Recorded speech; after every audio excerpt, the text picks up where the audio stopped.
Chair, chat. Just pull up a chair. Just pull up a chair. And in the meantime, take care of yourself. Hey. There's something about... Hey, she got like a... Like low-key, like a Sydney Sweeney look to her, chat. Like I can almost see... I never noticed that. But then again, I'm new to this young lady. She's beautiful. I didn't really know much about her movies, but we're gonna react to her. And the way that I see the internet talking about her, I'm gonna have to go back and watch a movie or two. There's something about Margaret Qualley that makes her stand out from the crowd. Yeah, she's young, she's beautiful, but that only gets you so far. Her roles as an actress cover a nice big spectrum, from subtle, powerful dramatic roles in The Leftovers, Fosse Verdon, and Maid, to more quirky characters in Once Upon a Time in Hollywood and Drive Away Dolls, to absolute madness in The Substance. When she's doing straight drama, she's magnetic. But when she's going all out, she's like a wild animal. So I want to talk about where she came from, her early roles, her big ones, her strange ones, and some of my personal favorites. But hey, real quick, have you ever taken The Substance and discovered that someone is pretending to be a younger, more beautiful, perfect version of yourself online? Well, thousands of companies may be collecting, aggregating, and trading your See, brother, if there's one thing I try to do on here, when I react, I try to let y'all get your commercial off. But you gotta make it kind of blend in. Like Andie MacDowell. Well, that's her mother, so that makes sense. When she was 14, she was studying to be a dancer, but pivoted to acting later on with her first role in the indie drama Palo Alto as a high schooler on the soccer team, coached by James Franco. What was that about? None of this looks good. And this was based on a book written by James Franco and involves James Franco having an affair with one of the players. Is this like a James Franco autobiography? So Margaret's character is pretty much there to instill jealousy in the protagonist. All right, that was icky. Damn. Margaret's real major first role was when she landed a series regular role on the HBO drama The Leftovers. In a world where 2% of the world's population has vanished in kind of a quasi-rapture situation, Margaret played moody teenager Jill, daughter to the local sheriff, who, like everyone, struggles to cope with this unexplainable event. Why is she here? Oh, it's complicated. Let me know when it gets simple. That's a good answer. But you too young to be. She's also at odds with her mother, who's left her family and taken a vow of silence in a cult dedicated to making people remember the sudden departure. I have to talk to you. I know I deserve that, and I know that you're angry. No! I'm not asking for anything. Margaret has a nice evolution here as Jill. It's all solid dramatic work, but one episode in particular stood out to me, and I gotta bring it up. It's such a little thing, but there's this flashback episode that takes place 3 years prior, the day of the sudden departure. Instead of casting a younger actress, Margaret plays 3 years younger, roughly a 13, 14-year-old, and there's just something about her mannerisms and the voice, the way she carries herself. It's just a really well-done performance of a bubbly, kind of awkward teenager caught between childhood and adulthood. Well, it has a Pop-Tart for its body. It's just shooting through space, and it has rainbows coming out of its butt, and it's just really happy about it. I don't get it. No, Dad. You don't. Margaret's first major film role during this time was in the classic comedy The Nice Guys. I mean, it really should be a classic by now. How long does it take for something to be considered a classic? I enjoy that. Maybe it's a cult classic. I don't know what it is. I declare it now. The Nice Guys is a classic. It is.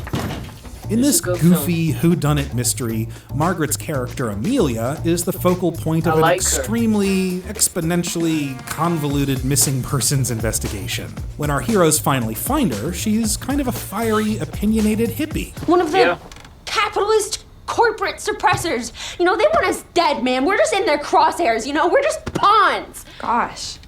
Ow. Man, that's good comedic timing, too. I mean, she just had great chemistry with everyone else. I like how Ryan Gosling is, leaning away from her, like she's gonna hurt him. Fascists!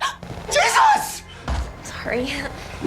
The same year, she starred in an amazing, bonkers music video for Kenzo directed by Spike Jonze. And, dare I say, it's a spiritual sequel to Weapon of Choice with Christopher Walken. Margaret exits a black tie event to dance maniacally around a barren hotel. It's just so strange and wonderful, and I can't imagine what casting directors thought when they saw this, but it must have been something like, okay, yeah, can we bring her in? I want to see if this girl actually exists.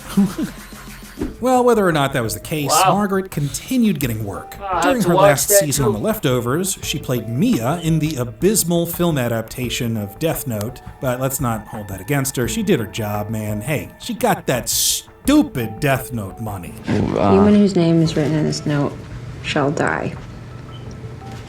Your poetry sucks. It's not poetry. Will you just read the last entry? Seriously, though, the anime is... I'm not an anime guy, but that's like the best... The anime. Y'all took the anime and y'all made it in a real film, and I didn't even hear about it. That's how horrible today's marketing is. I did not know y'all took that anime and made it a real film. The anime is kind of dark. I've ever seen. That's the only anime I've ever seen, but it's good. But Margaret really got the chance to showcase other dramatic work. I'll tell you something right now, brother. Me and you just became that much closer.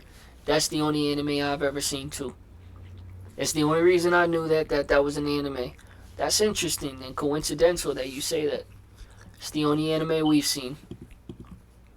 In The Vanishing of Sydney Hall, she played a scorned ex-girlfriend, tearfully confronting this two-timer in a restaurant. Or I don't know, is he your husband, is he not your husband? Because I can't really tell. Sometimes when he's f***ing me so hard, I assume that he's not your husband. Then here you guys are having a great dinner.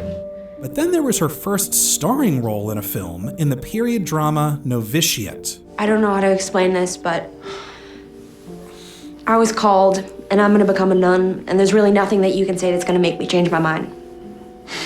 She played Kathleen, a young girl in 1950s Tennessee who, after deciding to devote her life to becoming a nun, begins to struggle with such a life-altering decision. I don't think it was a sin. I don't think it was a sin because it didn't feel like a sin. It felt like I'm supposed to feel. If you're a fan of Margaret's work and haven't seen it, I recommend it. It's a solid performance in a slow-burn interpersonal drama and manages to explore both sides of the unique world I like that slow it burns. builds. I'm gonna check it out.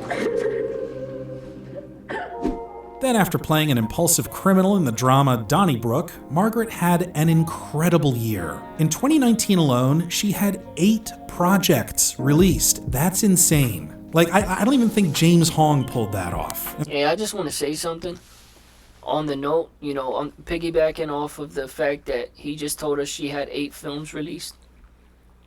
I just want to remind y'all, this is how I live my life too, so I'm not telling you nothing that I wouldn't take my own words and advice.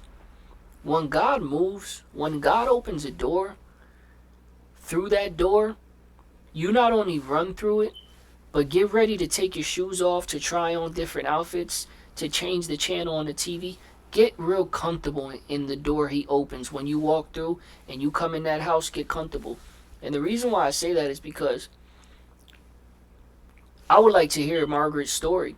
Who knows how long it took her to get this. And mind you, she's a beautiful young lady. Like, I'm interested in more of her work. And by the looks of it, now that I know a movie or two she's been in, her acting is there. So she shows up. But chat, it's just a reminder that I'm giving y'all and myself that sometimes it might be speaking of a slow burn, it might be a slow process to get there. But once you get there, 10 things can go right. 8 things can go right. Back to back to back, you can win. If it's movies you're trying to get into, keep going to those auditions. You get the right one, 5, 6 movies can come right after that, back to back. So the point that I'm making and the reminder I'm giving is that when the Lord opens the door, if you trust in his timing, it's going to happen just right and just the way it's supposed to. And be ready for it to exceed past your expectations. Because we always think we know how it's going to go. And that's just not how it's going to go. If you look at his IMDb, it's you got Okay, well, all right, never mind. He kind of did that all the time. But hey, still, look, it's impressive. Just going down the list here, I mean, she played Sam, a scientist and one of the only humans who hasn't left a barren planet Earth to try and save the world in Io. She played kind of the classic housewife in the dark. Her husband's an FBI agent and he has this secret investigation and she's like, why are you, where have you been? What's going on? Tell me. Are you having an affair? No. Those are pictures from her house, Jack. Those are pictures from her bedroom. Also, Margaret played some more characters who were pretty much defined by their progressive politics. She did this like 3 times. It's kind of odd how good she is at it, or maybe odd how often she's cast as this. I don't know, but she's good at it. She complained about her father being a capitalist in Native Son. You're outraged, aren't you? Yeah. Sure. See, Dad? He's outraged. Unlike you, because you're a damn capitalist. Oh. You're outraged as you should be. She was an LGBTQ activist in the process of finding love and identity in Adam, and she memorably played the goddamn absolute dirtiest of hippies, Pussycat, in Quentin Tarantino's Once Upon a Time in Hollywood. How are those pickles? Real good. They were the fancy kind. This is when I first noticed Margaret, and she's the perfect character to kind of go along with the flow of this just beautiful meandering plot. Brad Pitt's character, Cliff, he doesn't have anything to do besides fix a satellite dish, and he comes across Margaret trying to hitchhike her way across the valley.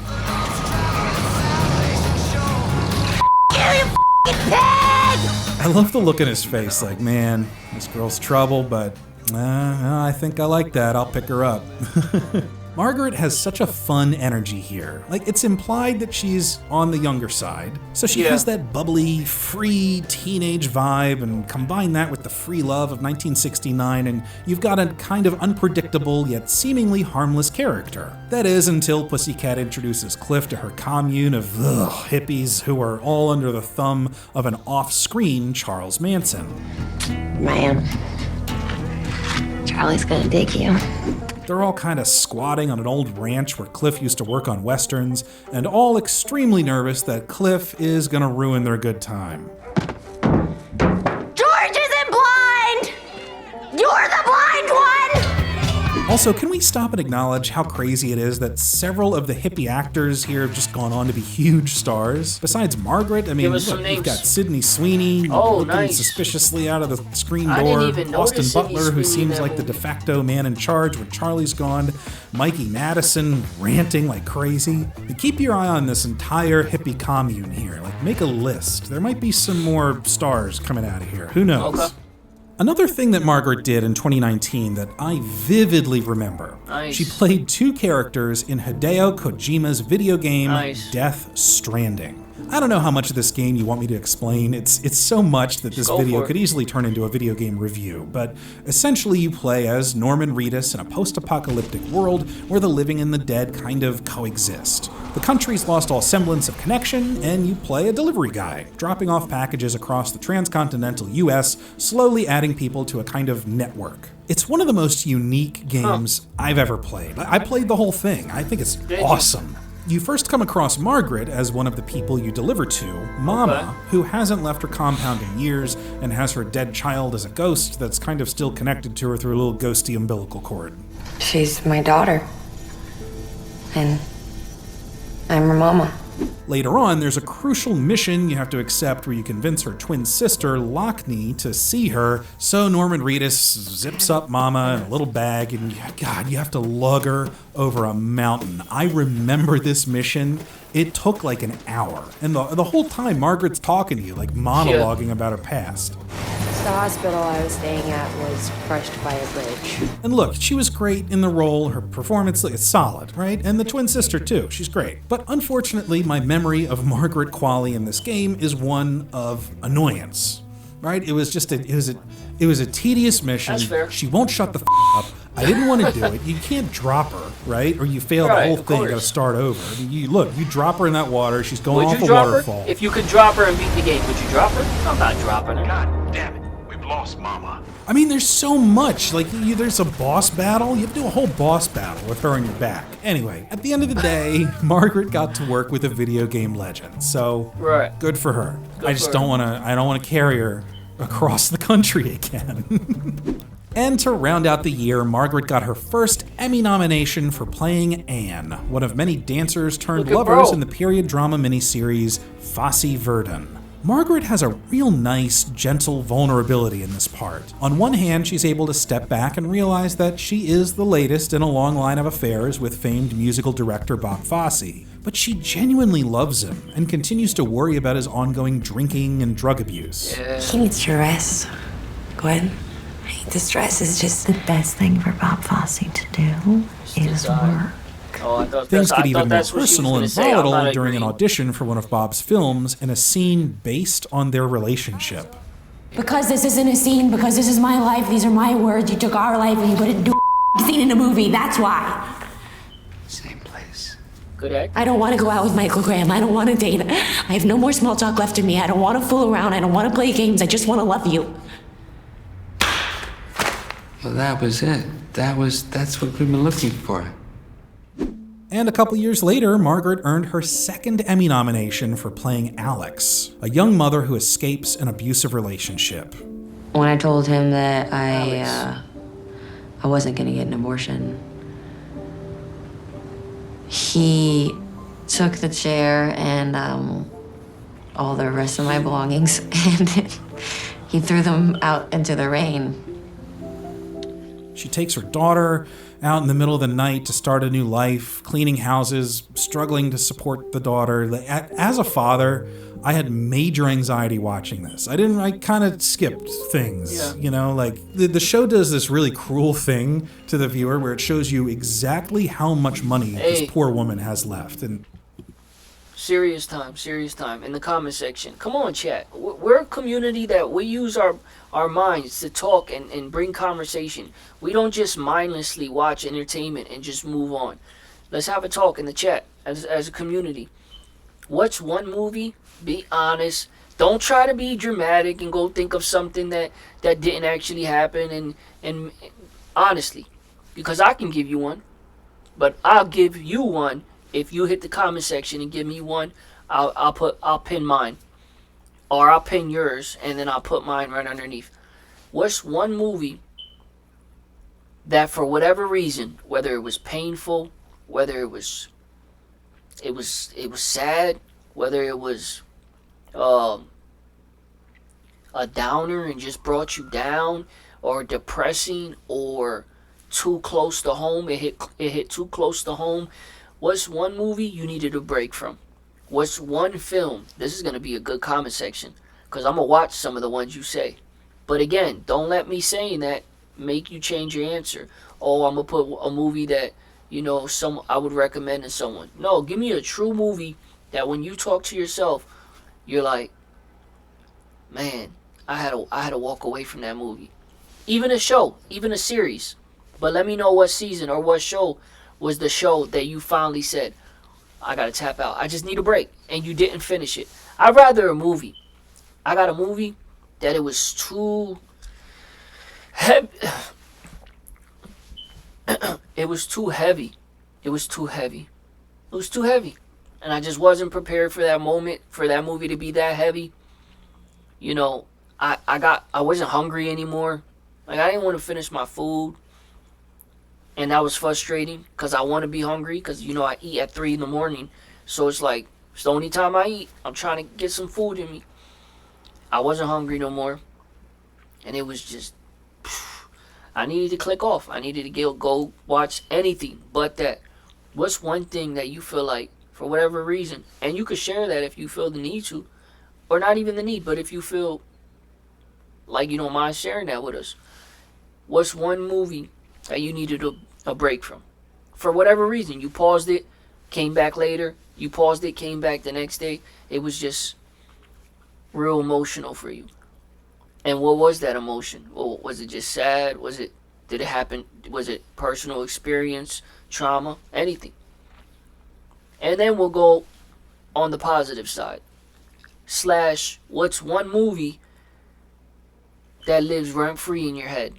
Like when you're cooking your food, when you're in the kitchen, when you're with your friends. What's one movie that you constantly, you're reenacting it, you're re-quoting it? What's one movie that brings the life out of you? Or just lives rent-free in your head? Doesn't have to be your favorite movie. I quote movies all the time that I wouldn't even recommend. I wouldn't even tell people, go watch it. It's a good movie. It's a bad movie. It's not bad. It's not great. But I quote it. Having to, oh, I'm getting groceries, I'll hold off on that. And, oh God, she got into a car accident and it's like minus $500 for the tow truck. It's all extremely hard to watch. But through it all, Yeah, Alex hard is to watch, motivated yeah. to just make things better for Maddie. Yeah, what's one movie that's hard to watch? This whole new world is for her. Excuse me. And hey, I fun should've said fact, that. Margaret's Now mom, take a Andy break. McDowell, What's played hard her to watch? mother in the series. A kind of unreliable, severe... All right, new question. Scratch made you take a break, because probably only my, over emotional self did that. What's one movie that was just hard to watch for whatever reason? If you want to share it, go for it. What's one movie in the comment section? Hit me in the comment section. What's one movie that was hard to watch for you? And then I'll go watch it. bipolar hippie. I just drove around to 2 campgrounds looking for you. Honey, if you don't check in with me from time to time, that's on you. And hey, lots of hippies in this video. How's that only on Heavy me? hippie content. Apologies. Or you're welcome. I don't know, depending on where you land. Now, in more recent years, Margaret's gotten a little spicy, right? She's Yeah, got some yeah. herbs and spices and... I agree. I've noticed that. And it sucks because every time I find a new beautiful young actress, by the time I catch on to her, I didn't get to see her go from this, sweet darling to like where she's at now. The only person I felt like I was on timing for, I was on time for Jennifer Lawrence.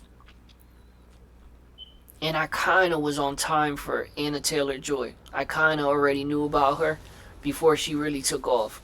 She's another one. She's another great example. That when doors start opening, all of a sudden, doors start flying open. Offers start coming in. That's what I'm saying, Chad. Just stick it out. Just stick it out. Keep showing up to auditions. Keep taking Zoom calls and auditioning. Keep Googling, auditions. Movies coming soon. Keep auditioning. Ask your agent about it. Keep paying the bills. Keep striving. Keep the reaction channel going.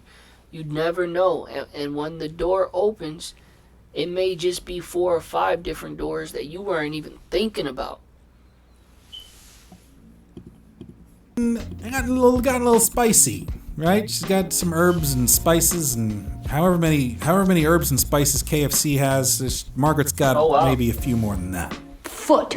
I mean, first there was Sanctuary, where she played a dominatrix. There's a lot of dark twists and turns and power shifts between this incredibly volatile, kinky relationship. People are watching your company right now. This transition, it would be a story. Heir to hotel fortune, shoves cotton swab into own when commanded. Denver dominatrix tells all. Then, after appearing in Poor Things as kind of a failed Frankenstein experiment... Not that fast. Poor thing.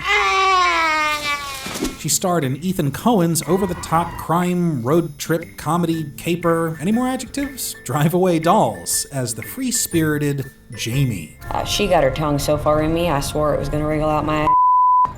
No, I'm not kidding. They say that there's advanced yoga people in India, supposedly, who can do that. Black belts and cunnilingus. Her and her best friend unwittingly set off a chaotic chain of events after finding a briefcase that everybody's after. Wait a minute, I think I've seen this before. Right, and the briefcase is filled with money. This is like Dumb and Dumber, right? And they're gonna spend the money, and oh, it's filled with dicks. These are all good people. I don't know. Look, this film was kind of a hit or miss for me, but my God, this newspaper at the end. Hey, brother.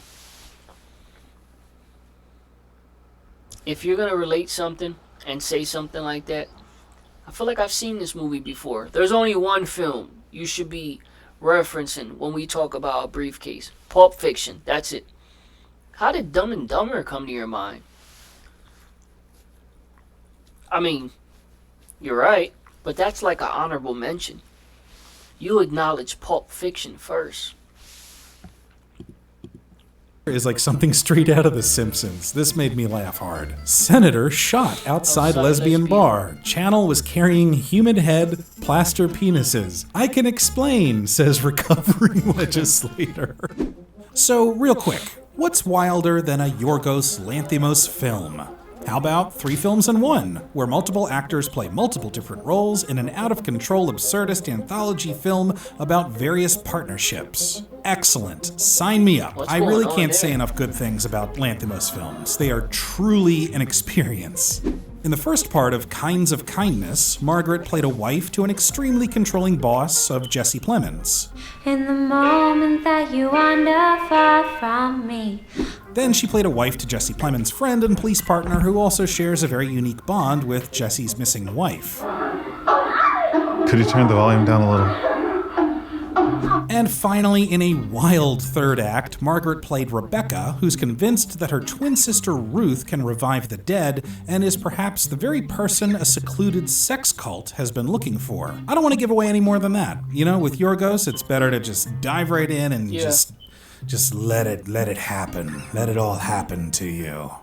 And more recently, Margaret starred in the body horror film The Substance. Demi Moore is an Oscar-winning actress who's told that she's too old, so she injects herself with the substance, creating a younger, beautiful, more perfect version of herself, Sue, played by Margaret. Whether you're looking for an analysis or commentary on cosmetic enhancement or sexism, or you just want to see a wild horror movie with icky stuff, The Substance is an experience. Let's go.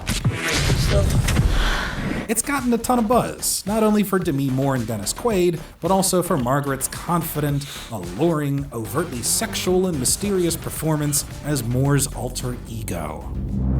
I'm Sue. So, what's the takeaway here?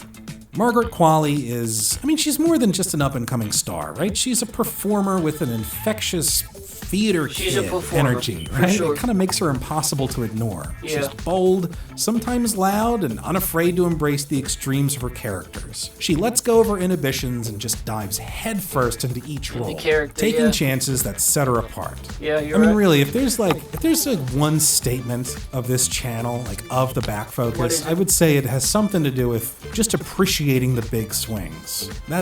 I love it. Look, there's a reason so many people want to work with her. She's going to be in a Richard Linklater film, another Ethan Coen film, and Happy Gilmore 2. Anyway, she's going places. So she's in a Coen Brothers vibe to her, and what movie it's pretty hard not to be drawn in.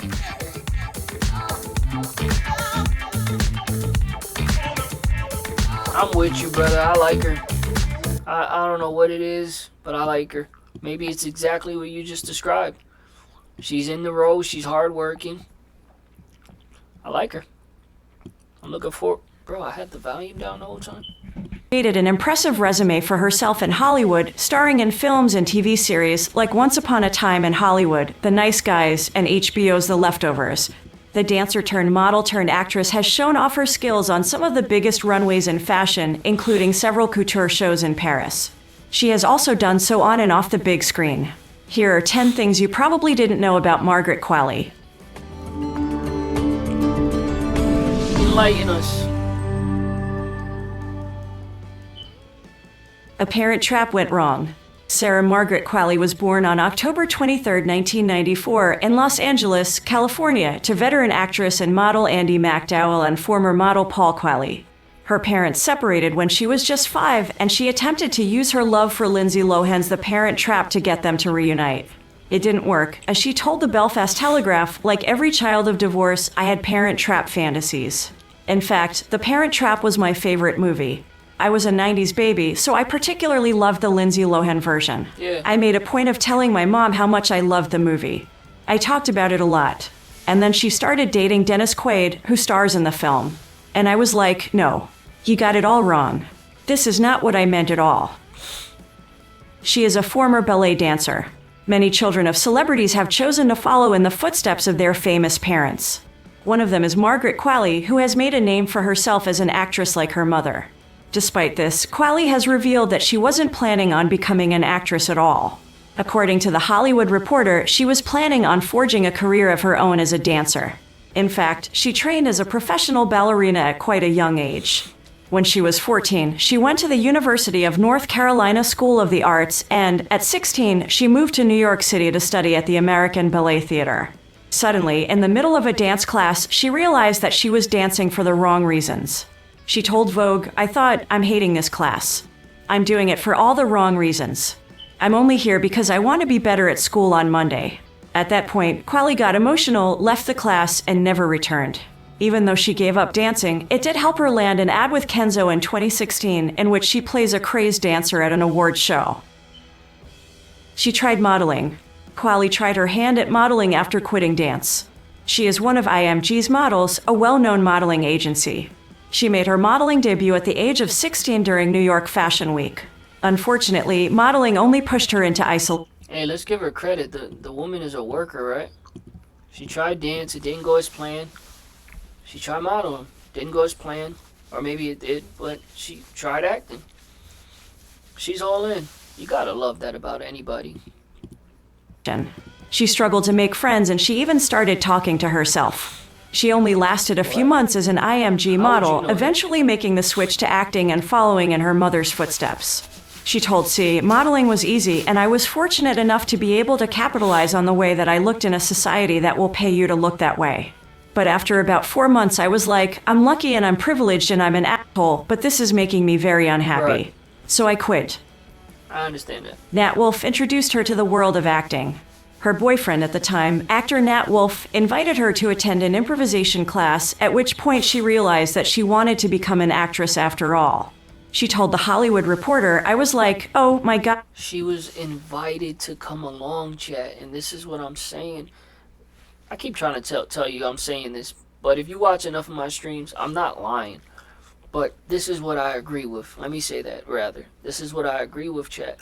You do not know where your next opportunity can come from. It can be a simple, yes, I'll go along with you. It can be a simple, yes, I'll show up at 5 o'clock. What do you need me there for? Oh, I want you to read a line or two. Yes, I can do it. It can be that simple, chat. It can be that simple. She came along and decided to go for it. This is what it's all about, chat. This is what it's all about. Let's stay focused. I have so many feelings, and this is all I want to do. What have I been thinking? She enrolled at the Royal Academy of Dramatic Art and later dropped out of New York University to pursue her acting career. She made her acting debut in 2013 with Palo Alto, which she scored after visiting Wolff on set. She told Verge, "I don't even say anything. I was just happy to be on set hanging out because I was visiting a friend and Gia needed a girl to essentially cry to James Franco.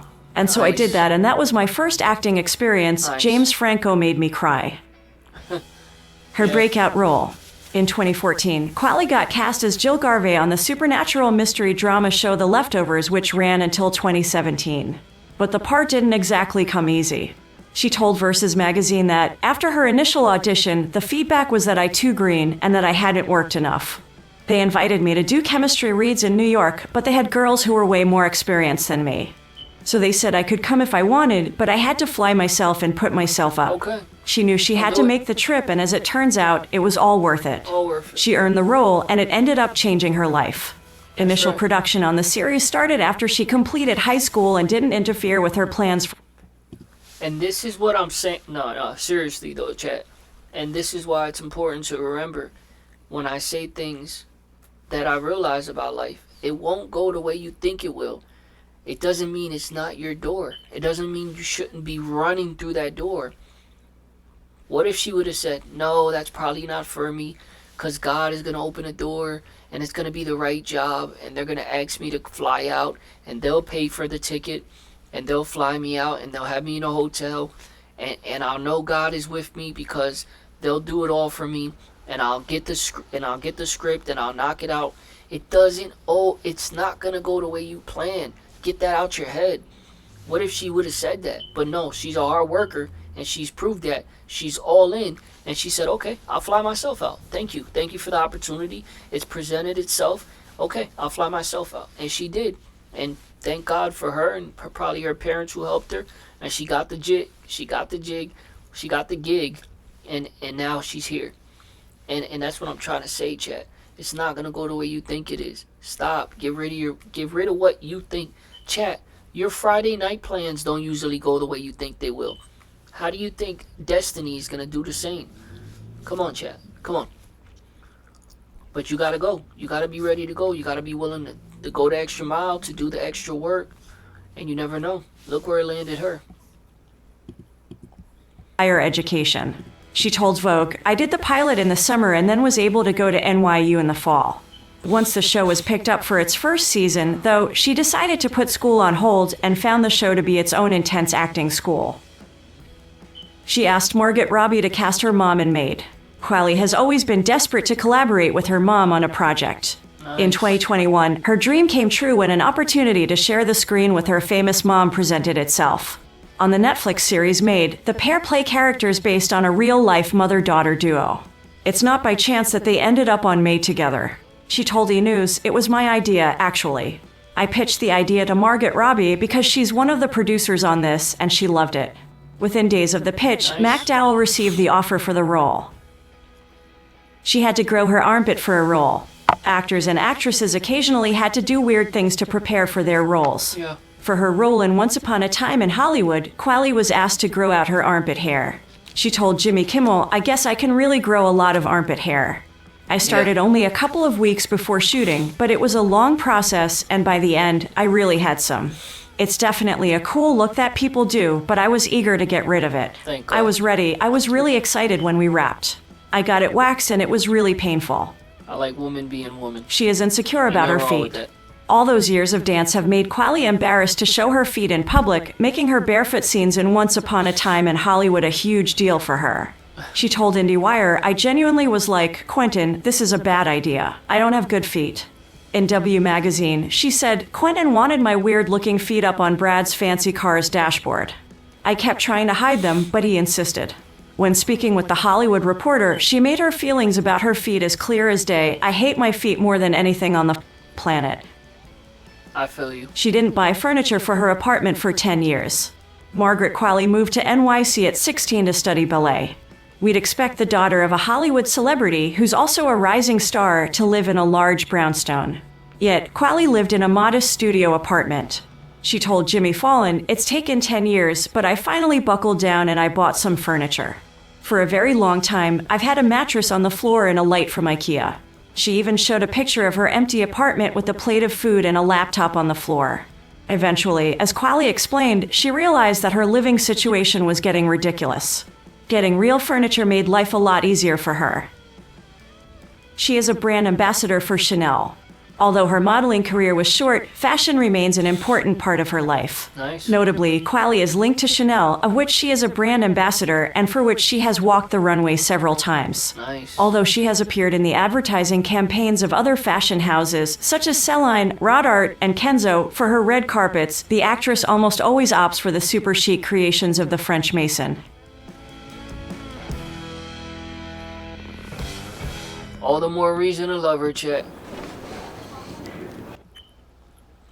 Even when she didn't have to come from humble beginnings. Even though it's not a big flex, because women like her, they won't get furniture for all the wrong reasons. Just too busy. They don't need it. They love sitting on the ground. They hang out with their friends. But still, she's a hard worker. That's undeniable. Ooh, what are you doing?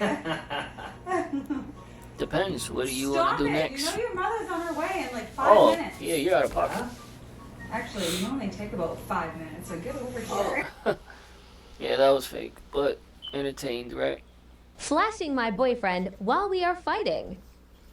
Really bad. This time, I'm gonna allow it, okay? Yeah. If you do this every single time, I don't even think we'd have problems anymore. Right. That's what I'm saying. We need to start walking around naked. Right. What that guy said. What both those guys said. Yeah? I don't get food, Mommy. You did not just call me mommy. You did not just call me mommy. I was wondering if you'd pick up on it instead of pushing me away. He pushed. Please tell me this is a video. Mommy. No. It feels gross, I can't say it. Yeah. I'm sorry. Give me a kiss, please, Mommy. So She's seen the camera.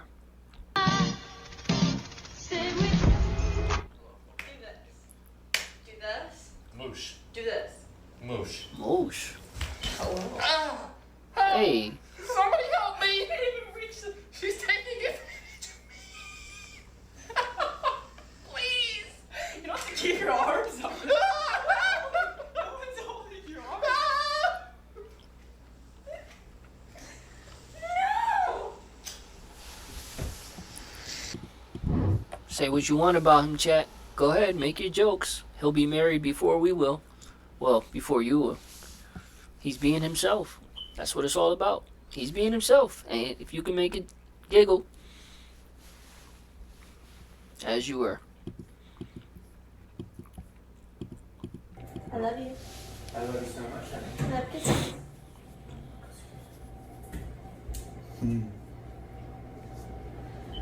You're kidding me. What? Mwah. I can't breathe. Mwah. You don't need to breathe. I'll breathe for the both of us. Cheek it up, man. It's on me. How people switch up around their friends. Here comes airplane. Oh, you got the phone. Yo. Okay, another one. Yo, gang. What up? Another one. Boy? Here comes What up? airplane. The airplane. What are you doing? The airplane. The fuck? What are you? High five? Like, come on. What are you talking Stop about? that. Yo, you watched the game last night? Trey Young. 49? Yo, what are you doing right now? Give me a kiss. Why are you Bro, pushing I'm trying to catch up with my mans. What are you doing? 49 and game 1 at Milwaukee. Okay, seriously, you're Come done on, with man. that bite. Another one. Told you, he's the young. He's telling you, he's soon to be MVP. He loves this. He always asks me to do this. Oh, so What you're are not you supposed to doing be right now? telling Get him. that shit out of my face. Why do you be keep acting doing like that? this? No, like, what are you doing? Chat. How do y'all feel about that? Come on, get in the comment section. Go ahead and catch up with me in the comment section. Y'all feel like y'all act real different around? Cause I feel like I never had that feeling.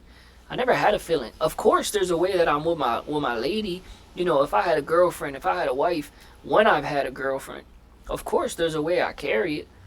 But there's nothing that I'm unashamed that I gotta hide or placate to men feelings. I'm with my lady. I'm with my lady. That's our relationship. That got nothing to do with, I don't know. But then again, I'm not really, having an airplane fed to me, so maybe that got something to do with it. I don't know. I don't know why. I don't know, chat. I don't know. How do y'all feel about it? That's why I'm genuinely asking. I never really had those problems.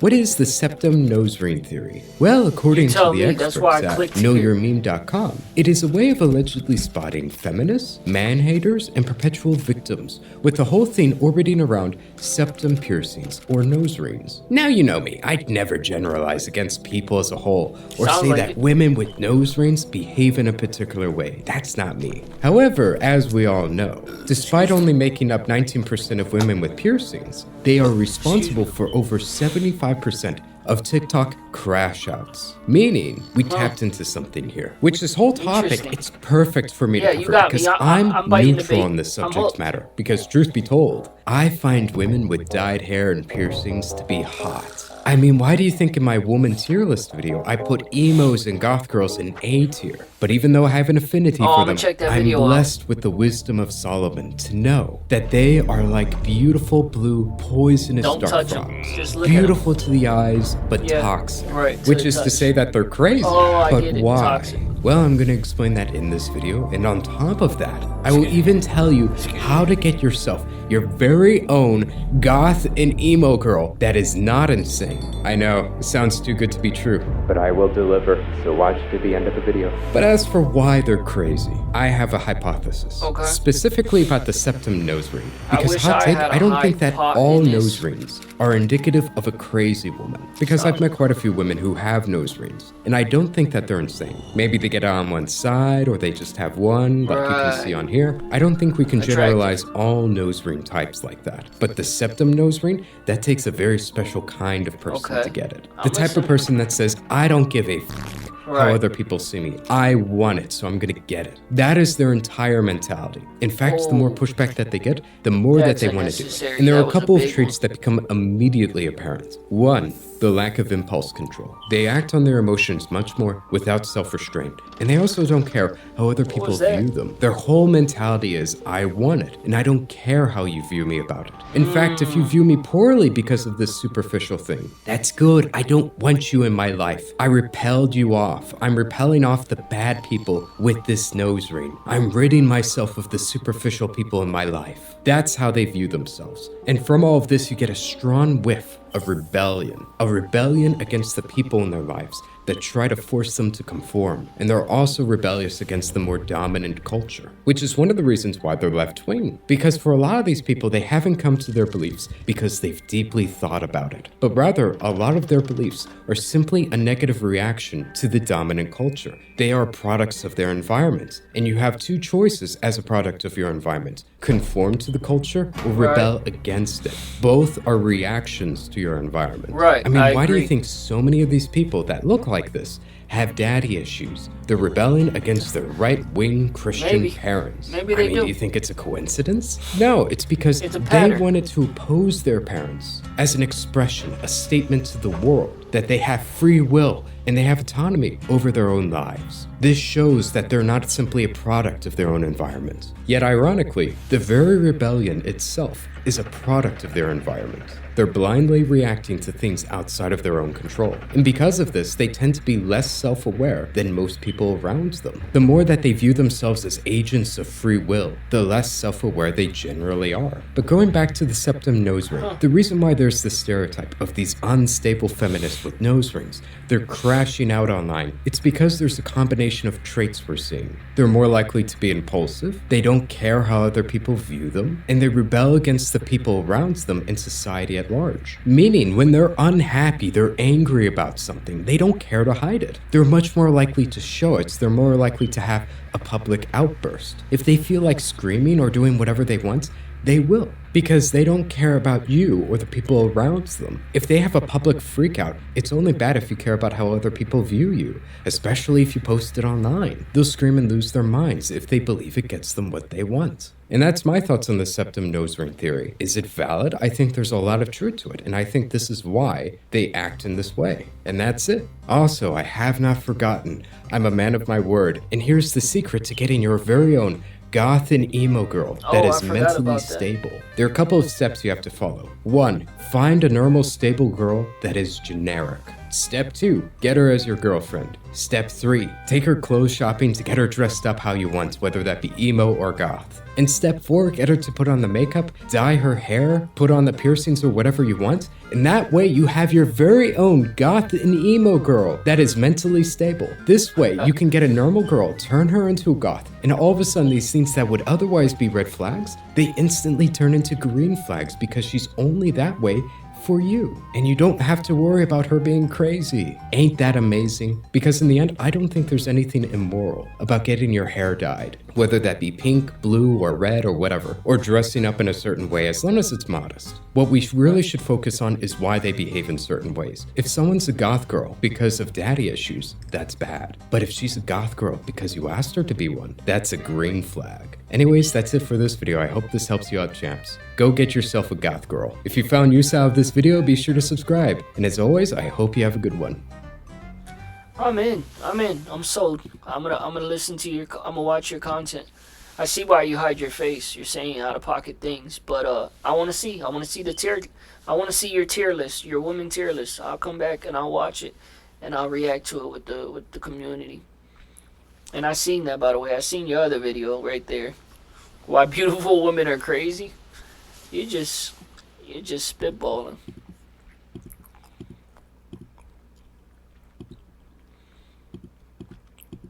Alright, chat. Yeah. Get out. Here, I'll let you finish off with this. I'm mommy. Do you think I would have a big dick if I was a guy? I think I'd just be quiet. Okay. Seriously, get out.